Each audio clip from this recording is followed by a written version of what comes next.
Hi అండి, అందరికీ నమస్తే. Welcome back to our channel Dishita talks. ఈరోజు ఎంతో సింపుల్గా టేస్టీగా చేసుకునే స్వీట్ అండి.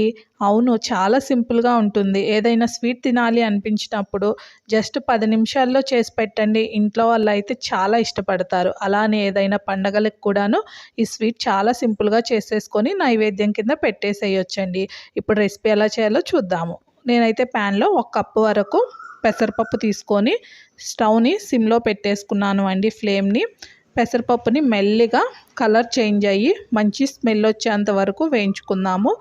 ఇది వేగిన తర్వాత కంప్లీట్గా చల్లార్చుకుందాము. ఇప్పుడు 1 కప్పు పెసరపప్పుకి 1 కప్పు బెల్లం తీసుకొని కొంచెం వాటర్ వేసేసి నేను దీన్ని మొత్తాన్ని కరిగించుకుంటున్నానండి. బెల్లం అయితే ఏమీ పాకం రావసరం లేదు, జస్ట్ కరిగితే సరిపోతుంది. ఇప్పుడు వీడియోలో చూపించిన విధంగా బెల్లం మొత్తం కరిగిపోయింది కదా. నెక్స్ట్ చల్లారిన పెసరపప్పుని మొత్తాన్ని మనం మిక్సీ జార్లో వేసుకొని, మరీ మెత్తగా వద్దండి, బరకగా గ్రైండ్ చేసుకోండి, సరిపోతుంది ఈ స్వీట్కి. ఇప్పుడు నేను ప్యాన్లో స్వచ్ఛమైన గేదె నెయ్యి ఒక 2 టేబుల్ స్పూన్స్ వరకు తీసుకున్నానండి. ఇది స్వచ్ఛమైన నేతితో చేస్తే స్వీట్ చాలా బాగుంటుంది. ప్రసాదం కింద అయితే మరీ బాగుంటుంది. ఇప్పుడు దీంట్లో డ్రై ఫ్రూట్స్ అన్నీ వేయించుకొని తీసుకున్నాను. నెక్స్ట్ ఒక 1/2 కప్ వరకు బొంబే రవ్వ, ఉప్మా రవ్వ అంటాం కదా, అది వేసుకొని వేయించుకుంటున్నాను. ఇది కూడాను సిమ్లో పెట్టే వేయించుకోవాలండి. ఫ్లేమ్ ఎప్పుడు లోలోనే ఉండాలి.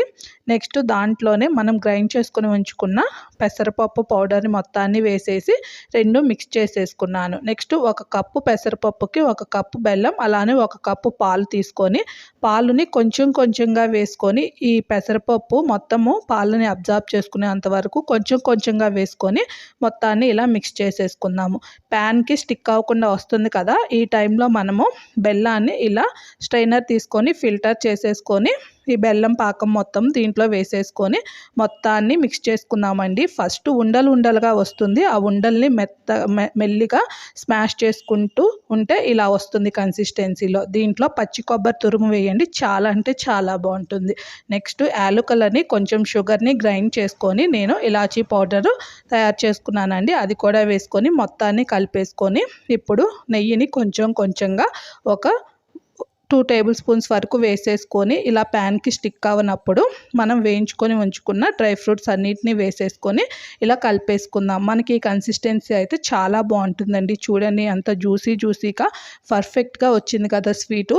చేయడం కూడాను చాలా సింపుల్, ఎక్కువ ఇంగ్రీడియంట్స్ అవసరం లేదు, మనకి శ్రమ కూడా ఉండదు. నైవేద్యం కింద, ప్రసాదం కింద స్వీట్ తినాలి అనిపించినప్పుడు చాలా బాగుంటుంది. దీంట్లో ఖర్జూరాలు కూడా వేసుకొని చేసుకోవచ్చండి, చాలా బాగుంటుంది. మీరు ట్రై చేసి ఎలా వచ్చిందో చెప్పి మన ఛానల్ని సబ్స్క్రైబ్ చేయండి. Thank you.